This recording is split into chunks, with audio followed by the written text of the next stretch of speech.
Shalom saudara yang kekasih dalam Kristus Yesus, apa kabar? Kiranya di tengah-tengah situasi seperti ini saudara tetap mengalami pemeliharaan dan penyertaan Tuhan. Nah, satu hal yang perlu kita perhatikan dan perlu kita pegang hari-hari ini adalah fokus kita. Karena fokus kita akan menentukan apa yang akan terjadi dengan kehidupan kita. Apakah kita tetap kuat, apakah kita tetap memiliki pengharapan kepada Tuhan, atau kita akan mengalami hal-hal yang negatif dalam kehidupan kita semua.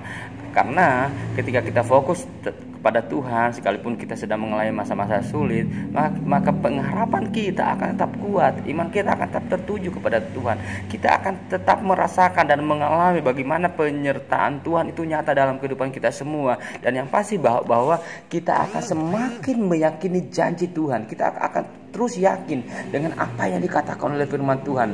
Nah, kita memberikan catatan yang menarik tentang bangsa Israel ketika mereka akan memasuki tanah Kanaan. Musa mengutus 12 orang untuk mengintai tanah Kanaan dan berpesan kepada mereka, lihat tanah itu seperti apa kondisinya, seperti apa kotanya, seperti apa orang-orangnya. Nah, saudara yang kasih, sudah hampir 40 tahun mereka berjalan di padang gurun, dan selama masa-masa itu mereka telah melihat penyertaan Tuhan, mereka telah melihat bagaimana Tuhan menyatakan mujizat, perbuatan ajaib, hal-hal yang tidak mungkin terjadi itu telah Tuhan buat. Nah, saudara yang kasih, dan dengan berbekal apa yang telah mereka alami, dengan pengalaman-pengalaman yang telah mereka dapatkan selama berjalan di padang gurun, maka beberapa orang, 12 orang itu pergi ke tanah Kanaan. Tapi saudara yang kasih perhatikan bahwa ketika mereka kembali kepada Musa, mereka dari 12 orang ini mereka datang dengan dua kesimpulan yang berbeda.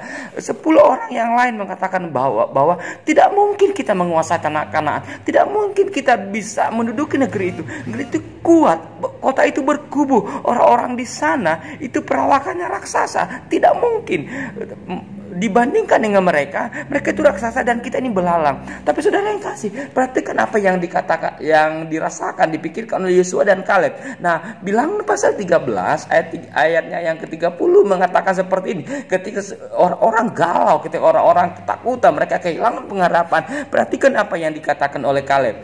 Kemudian Kaleb mencoba menenteramkan hati bangsa itu di hadapan Musa, katanya, tidak, kita akan maju dan menduduki negeri itu, sebab kita pasti akan mengalahkannya. Yang menjadi pertanyaan adalah, apa yang membuat Kaleb begitu yakin? Apa yang membuat Kaleb tetap yakin bahwa dia pasti akan menduduki negeri itu? Fokusnya hanya kepada Tuhan. Nah, hari ini ketika saudara sedang mengalami masa-masa berat, masa-masa yang sangat sukar, situasi mungkin ada di luar kendali kita. Pesan saya hari ini adalah tetap fokus kepada Tuhan, tetap fokus kepada apa yang dikatakan oleh firman Tuhan, tetap fokus kepada janji Tuhan. Karena ketika kita fokus kepada firman Tuhan, kita fokus kepada janji Tuhan, kita fokus kepada apa yang Tuhan katakan, iman kita akan tetap kuat, kita akan tetap menaruh pengharapan kita kepada Tuhan. Tapi ketika gagal fokus, maka kita akan begitu mudah lemah, kita akan begitu mudah melupakan janji Tuhan, kita akan begitu mudah untuk kehilangan pengharapan kita kepada Tuhan. Kiranya hari ini, bahkan setiap hari, kita tetap fokus kepada Tuhan, seperti pemazmur mengatakan bahwa aku melayangkan mataku ke gunung-gunung, dari manakah datangnya pertolonganku? Pertolonganku ya dari Tuhan yang menjadikan langit dan bumi. Doa saya, kiranya Anda semua dimanapun Anda berada akan mengalami mujizat Tuhan, dan setiap hari, setiap langkah yang saudara jalani adalah langkah yang penuh dengan perbuatan ajaib Tuhan. Shalom, Tuhan Yesus memberkati kita semua.